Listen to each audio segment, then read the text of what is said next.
നമസ്കാരം, സിറ്റി ന്യൂസിലേക്ക് സ്വാഗതം.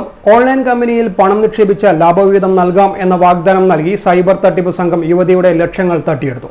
രാമന്തളി കുന്നൂര് സ്വദേശിനി ഭർത്തൃമതിയായ 32-കാരിയുടെ പരാതിയിലാണ് കോഴിക്കോട് സ്വദേശി പ്രീതി ഓസ്ട്രേലിയൻ ഓൺലൈൻ കമ്പനിയായ ഹാർവി നോർമൽ എന്നിവർക്കെതിരെ വഞ്ചനാക്കുറ്റത്തിന് പയ്യന്നൂർ പോലീസ് കേസെടുത്തത്.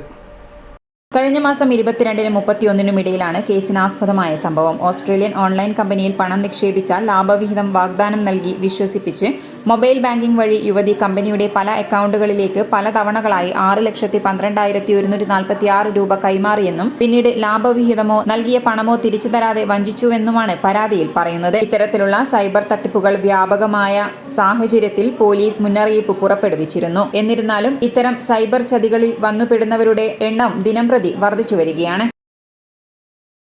കൂടുതൽ വാർത്തകൾ അറിയുവാൻ സിറ്റി ചാനൽ വാട്സ്ആപ്പ് ഗ്രൂപ്പിൽ ജോയിൻ ചെയ്യുക. ഒപ്പം യൂട്യൂബ് ചാനൽ സന്ദർശിക്കുക. വാർത്തകൾ ഇവിടെ അവസാനിക്കുന്നില്ല. മറ്റൊരു വാർത്തയുമായി വീണ്ടും കാണാം. നമസ്കാരം.